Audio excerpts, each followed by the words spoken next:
अरे भैया इतना खर्चा हो गया तो एक चिप्स ले ही लेते हैं। ये चिप्स? अब मैं ये चिप्स तो कभी ना खरीदूं मैं। भाई वो क्यों? तू खुद देख, 50 रुपए पैकेट की कीमत है, अंदर 10 चिप्स भी नहीं होते और हवा ही हवा भरी हुई होती है। कंपनी पैसा बनाई जा रही है और हम लोगों को लूटे जा रही है। अरे भाई ये तो बहुत गलत है, अब क्या करें?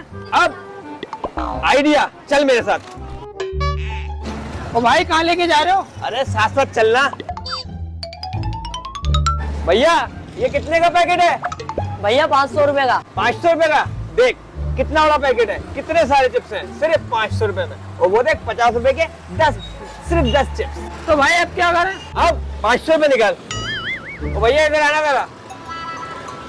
भैया ये 500 रुपए है, ठीक है, एक पैकेट ले रहे हैं, मुझे थोड़ी सी ना थैलियां दे देना जाके। एक